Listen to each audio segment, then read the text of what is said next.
Faustino Catalina y Eva Galbache. Iglesia Noticia. COPE. Estar informado. Muy buenos días, amigos. Son las 8:30 del domingo 12 de enero de 2014 y hasta ahora les ofrecemos desde la cadena COPE el tiempo semanal para la actualidad de la vida de la Iglesia, una nueva edición de Iglesia Noticia que hoy llega hasta ustedes gracias a Rocío Fernández en el control de sonido y con Amparo Latre en la producción. Lo primero, en titulares, las principales noticias que ocuparán nuestro tiempo de hoy hasta las 9. El Papa Francisco celebra esta mañana una Eucaristía en la Capilla Sixtina en la que bautizará a varios niños en la fiesta del bautismo del Señor. Ha comenzado en Roma el capítulo general de la Legión de Cristo. Capellán de su santidad. Será desde ahora el único título honorífico eclesiástico. El de Monseñor seguirá designando a los obispos y a algunos sacerdotes. La Conferencia Episcopal pone en marcha la campaña Haciendo un Mundo ante la Jornada Mundial del Emigrante y del Refugiado que el próximo domingo cumplirá 100 años. El obispo de San Sebastián pide a los presos de ETA una condena inequívoca de la violencia terrorista. Para el arzobispo de Toledo, Braulio Rodríguez, la fe es el mejor antídoto contra la violencia de género. La Eucaristía es el tema de la nueva exposición de las edades del hombre que abrirá sus puertas en mayo y en la localidad burgalesa de Aranda de Duero. Faustino Catalina y Eva Galbache. Iglesia Noticia. COPE. Estar informado. Comenzamos el informativo de este domingo en Roma, donde el Papa Francisco celebra esta mañana, en la fiesta del bautismo del Señor y como ya es tradición, la misa en la Capilla Sixtina. En ella bautizará a algunos niños, hijos de empleados del Vaticano. Precisamente del bautismo habló el Papa el miércoles en la primera audiencia general del año, en la que comenzó una serie de catequesis sobre los sacramentos. Nos vamos ya hasta Roma con la información de Ángeles Conde. Buenos días. Buenos días, Faustino. Siguiendo la tradición, el Papa Francisco bautizará hoy a un grupo de pequeños en la Capilla Sixtina. Y como marca la tradición también, los niños son hijos de los empleados del Vaticano. Precisamente sobre este sacramento, el bautismo, habló el Papa el pasado miércoles en la primera audiencia general del año. ¿Qué te comento, Faustino? Se sigue celebrando en la Plaza de San Pedro, a pesar del frío, porque el número de peregrinos es tan grande que no caben en el aula Pablo VI. Como te digo, el Papa habló del bautismo el pasado miércoles, dijo que no es lo mismo estar bautizado que no estarlo. Volvió a repetirnos eso de que la fecha de nuestro bautismo es tan importante como la del cumpleaños y explicó por qué el bautismo no es un simple rito. El bautismo es el sacramento sobre el que se fundamenta nuestra fe y nos hace miembro vivo de Cristo y de su Iglesia. No es un simple rito o un hecho formal, es un acto que afecta en profundidad la existencia. Aunque muchos no tenemos el mínimo recuerdo de la celebración de este sacramento, que fuimos bautizados de chicos, estamos llamados a vivir cada día aspirando a la vocación que hemos recibido allí. La Capilla Sixtina es un marco único en esta fiesta del bautismo del Señor. Merece también el recuerdo y comentario de la colaboradora de Iglesia Noticia desde Roma, Paloma Gómez Borrero. En la Capilla Sixtina, esta mañana, a las espléndidas voces del coro se unirá el llanto de algunos pequeños, casi recién nacidos, que van a recibir el sacramento del bautismo. Ni Julio II, ni Miguel Ángel, a quien el Papa le encargó los frescos de la bóveda y del juicio final, pensarían que 5 siglos más tarde este sería el lugar donde otro Papa, Juan Pablo II, conmemoraría el bautismo de Cristo, evocando lo que hizo Juan el Bautista en el río Jordán. A lo largo de los 27 años de pontificado, Juan Pablo II impartió el sacramento a numerosos niños, todos menores de 3 meses. Benedicto XVI continuó con lo que ya pasó a ser una tradición del domingo que narra el bautismo de Jesús. Hoy, Papa Francisco, 10 meses después de su elección, vuelve a la Sixtina para impartir el sacramento que ha explicado no es un simple rito, sino un acto que toca la profundidad de nuestra existencia, ya que a través del bautismo recibimos nuestra identidad cristiana.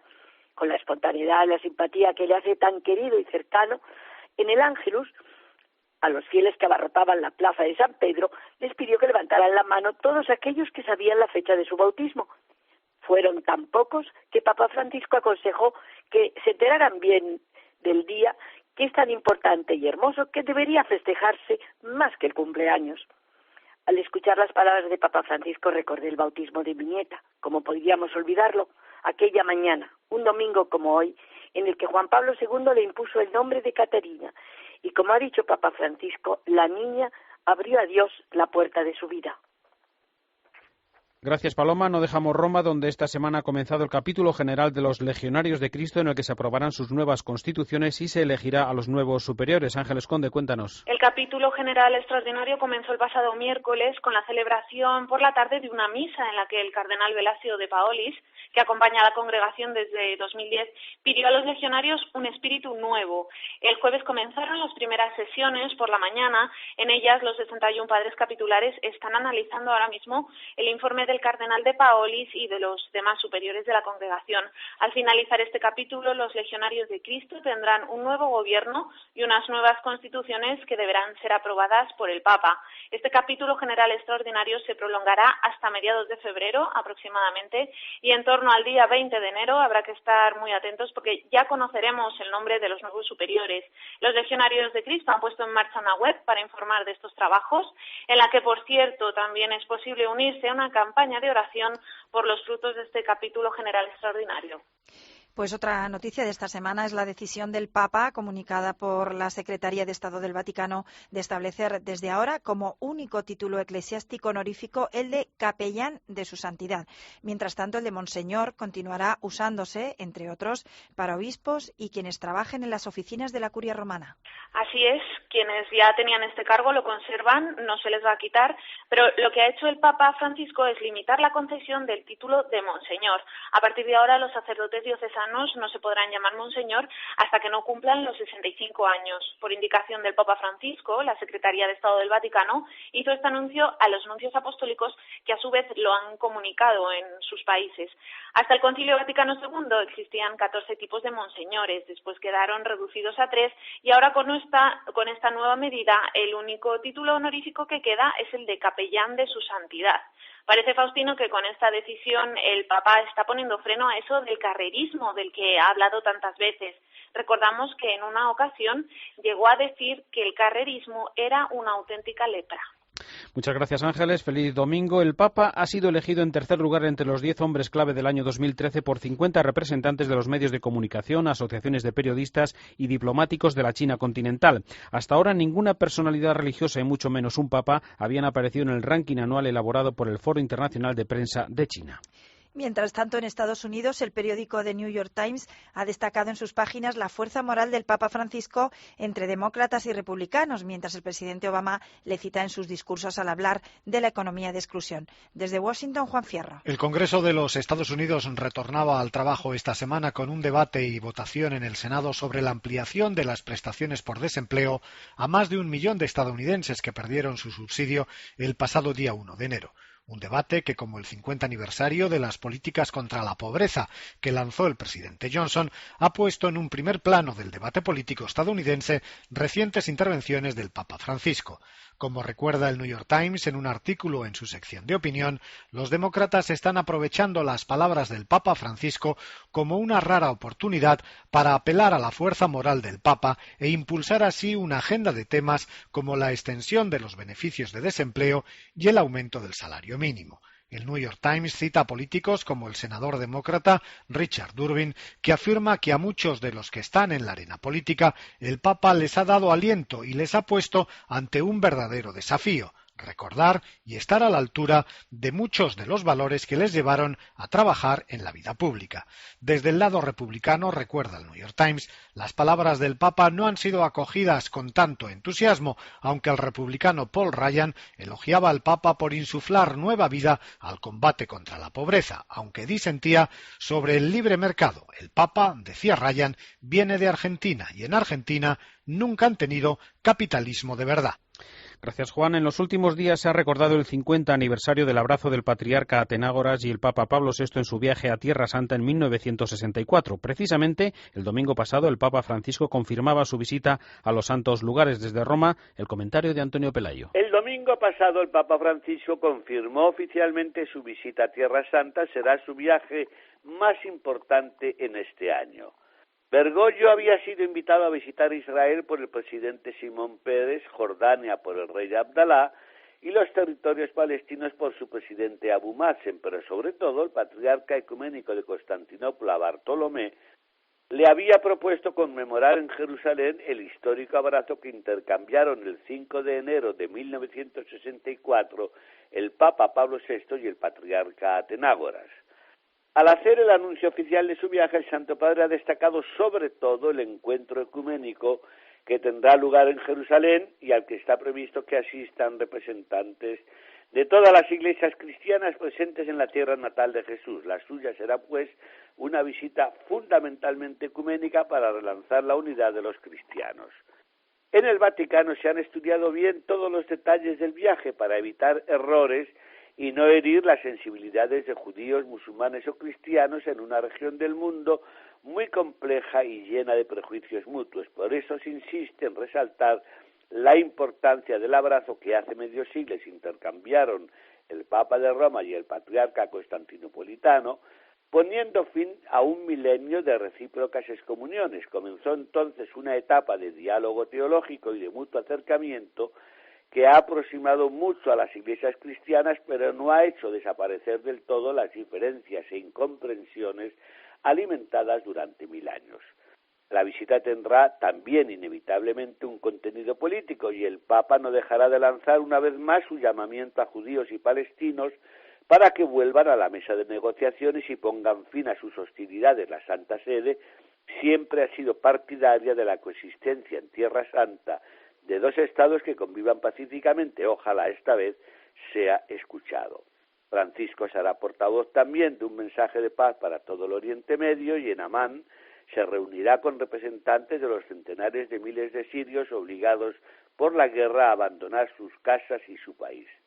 Será pues una peregrinación marcada por un impulso para promover la paz y el diálogo, como lo fueron en su día los viajes de Juan Pablo II y de Benedicto XVI. También en esto Francisco está en perfecta identidad con sus predecesores. Faustino Catalina y Eva Galbache. Iglesia Noticia. COPE. Estar informado. Ante la Jornada Mundial del Emigrante y del Refugiado, que se celebrará el próximo domingo, 19 de enero, la Conferencia Episcopal ha puesto en marcha la campaña Haciendo un Mundo Mejor. El padre José Luis Pinilla es el director del secretariado de la Comisión Episcopal de Migraciones. Muy buenos días y gracias por acompañarnos hoy en Iglesia Noticia. Un placer saludaros. ¿Cuál es el objetivo principal de esta campaña? Una jornada, por cierto, que se celebra ya su centenario.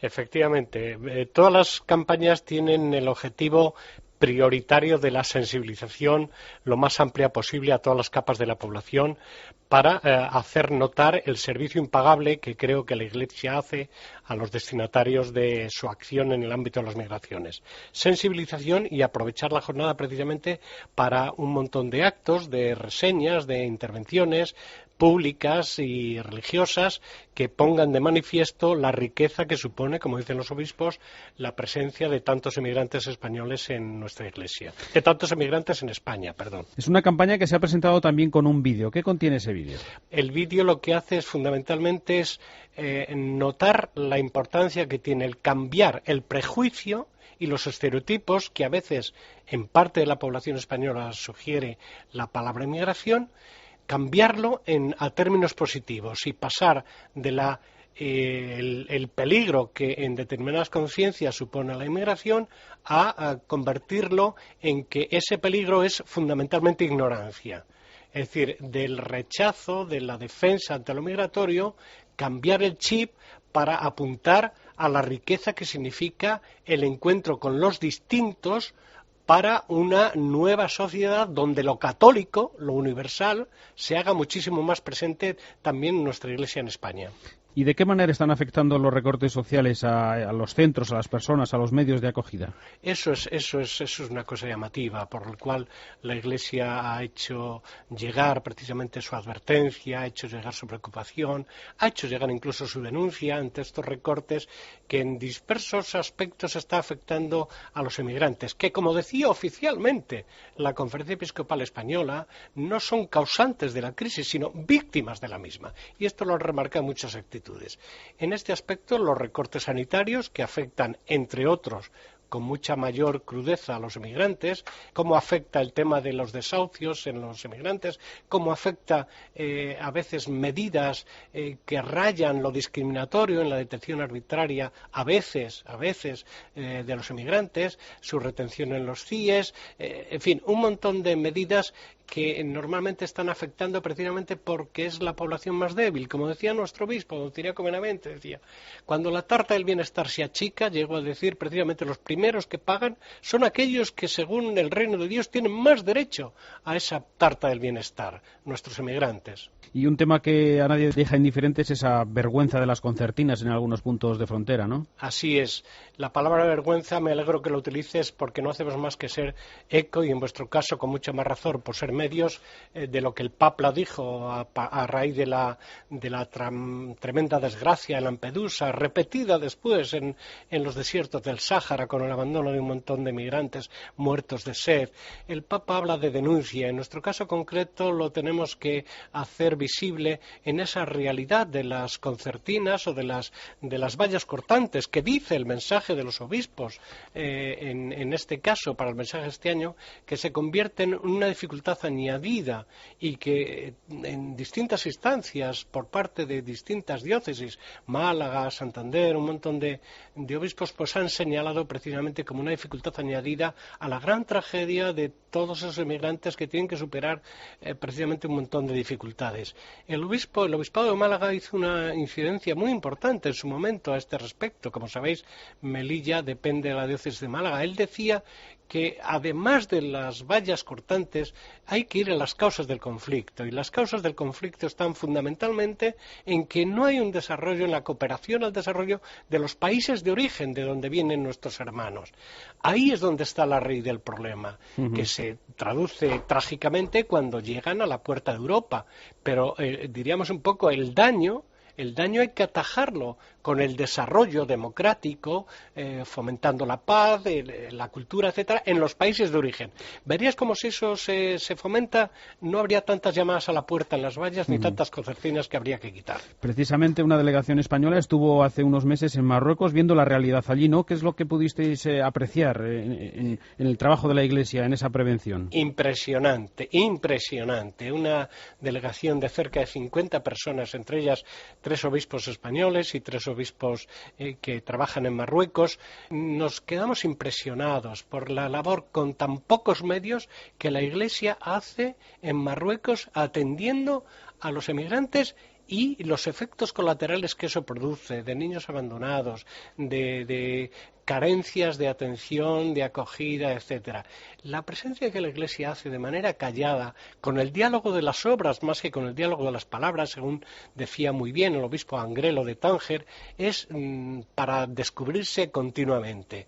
Ojalá se pudiera saber con más amplitud lo que la Iglesia hace también en la sala de espera en el norte de Marruecos, del norte de África, con los emigrantes que llaman a nuestras puertas. Padre José Luis Pinilla, el fenómeno migratorio no es solo el traslado voluntario forzoso en busca de mejorar esas condiciones de vida. Hay otras formas de esclavitud que ha denunciado el Papa y denuncian también los obispos, ¿no?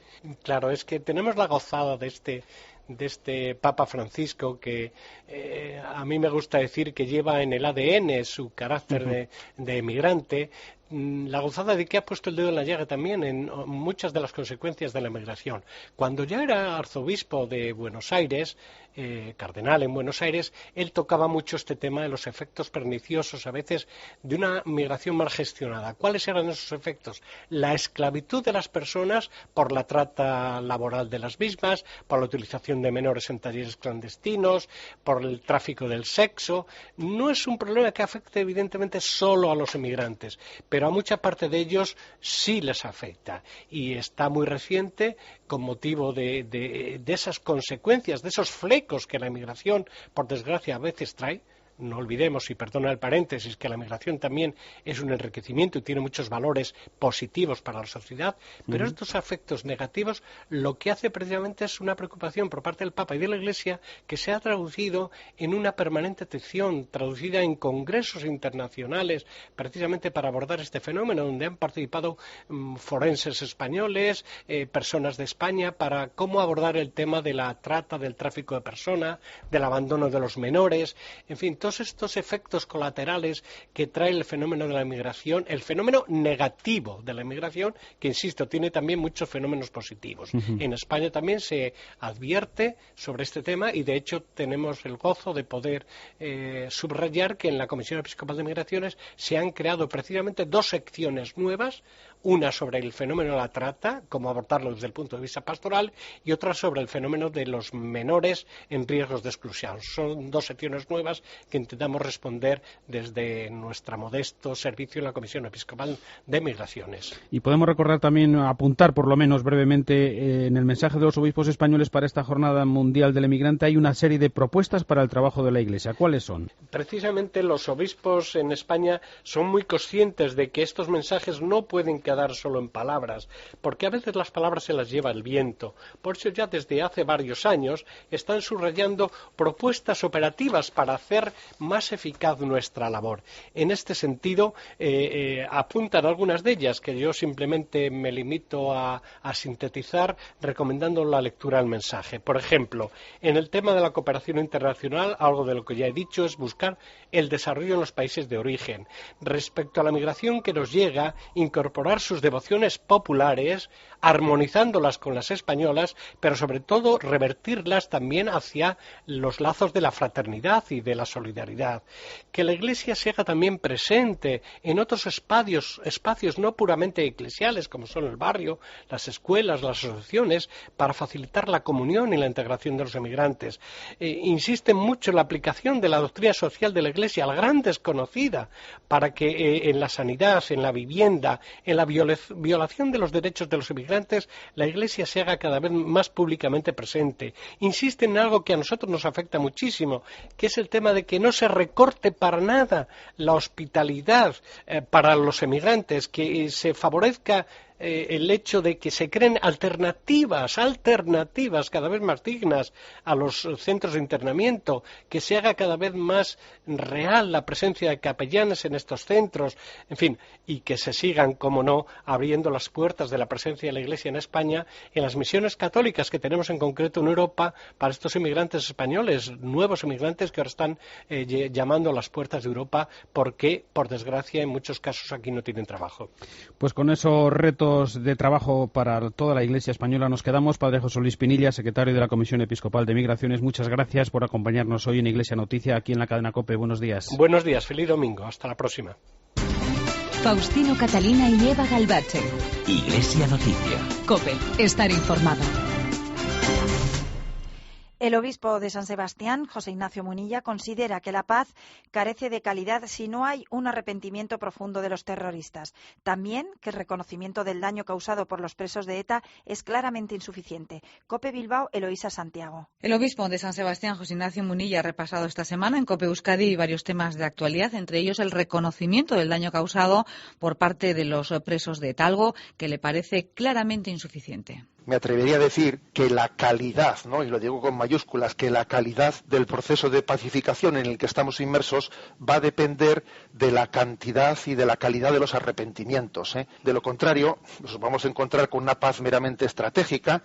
Les pide más humildad, un valor que conlleva el arrepentimiento y la petición de perdón. También se ha referido Monseñor Munilla a la reforma de la ley del aborto que propone el PP. Es más restrictiva, dice, que la anterior, pero la Iglesia no puede estar plenamente satisfecha porque el principio de la defensa de la vida no puede tener excepciones. Porque esta ley, aunque sea más restrictiva que la anterior, mantiene un supuesto que parece que es muy peligroso, ¿no? Que tiene un gran riesgo de una aplicación abusiva, que es el de la salud psicológica de la madre, riesgo para la salud psicológica, lo cual, como no tenga una aplicación restrictiva, pues puede ser un coladero, ¿no? Nos ha contado también Monseñor Munilla cómo la diócesis de San Sebastián prepara con ilusión la peregrinación en abril a Roma a la canonización de Juan Pablo II y Juan XXIII, que incluirá además visitas y una Eucaristía a la tumba de San Ignacio en la iglesia del Jesús, cerca del Vaticano. El nuncio del Papa en España, Renzo Frattini, ha visitado esta semana la provincia eclesiástica de Mérida, Badajoz, por invitación de su arzobispo Santiago García Aracil. Nos informa desde COPE en Extremadura, Paco Vadillo. Entusiasmados con el Papa Francisco, así lo ha dicho el nuncio Renzo Frattini en el templo de Santa Eulalia de Mérida durante su visita a la archidiócesis de Mérida, Badajoz. Una visita que le ha llevado a conocer a más de 200 sacerdotes y descubrir la realidad de la iglesia extremeña. El nuncio del Papa se ha comprometido a trabajar para el nombramiento de basílica de la iglesia de la Mártir Eulalia, a conseguir conseguir que Guadalupe en un futuro pueda pertenecer a la diócesis extremeña y sobre todo ha transmitido el mensaje del Papa Francisco. Me felicito los mejores votos por el nuevo año que hemos empezado, unidos siempre al Santo Padre. Yo estoy seguro que ustedes siguen, como mucha gente, está entusiasta, contenta. Nosotros, los sacerdotes, tenemos que también leer las homilías, seguir, aprender, porque él es un buen pastor. Renzo Frattini también ha tenido oportunidad de conocer el seminario de San Antón y los yacimientos arqueológicos de Mérida, donde quedó impresionado con el legado del Museo Nacional de Arte Romano y la historia que Mérida guarda del cristianismo a lo largo de los siglos. El nuncio además tuvo tiempo para mostrarse a favor de la ley del aborto que promulga el gobierno. Esta ley es un paso adelante, es algo de positivo porque hay que subrayar la importancia de la defensa de la vida, defensa de la unidad de la familia, la defensa de la vida humana, también de la persona que está para nacer. Yo creo que la ley tiene ese deseo de ayuda en los casos más complicados y difíciles. Renzo Frattini ha felicitado a la Iglesia extremeña por su trabajo y les ha animado a seguir en su tarea evangelizadora. La Eucaristía será el tema central de la nueva exposición de las Edades del Hombre, que acogerá a partir de mayo la localidad burgalesa de Aranda de Duero.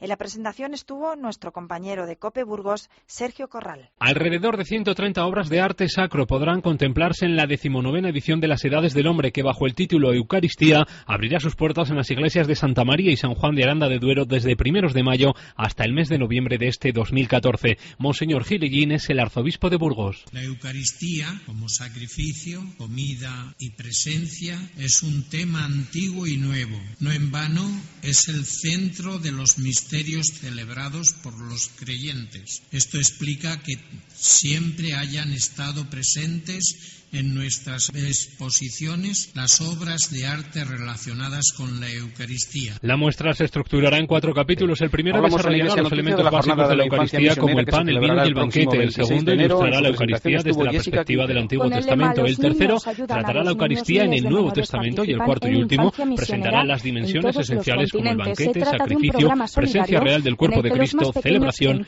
compromiso de caridad y concluirá con una propuesta de dimensión cósmica de la Eucaristía. Esta será la tercera ocasión que la provincia de Burgos acoja la muestra de las Edades del Hombre. Para esta edición, la Junta de Castilla y León destinará $500,000 de euros en un plan especial de difusión y promoción que quiere convertir Eucaristía en un gran acontecimiento cultural y turístico en 2014. De solidaridad para que ellos sean los protagonistas de este mundo que están construyendo y están experimentando en su proceso de formación.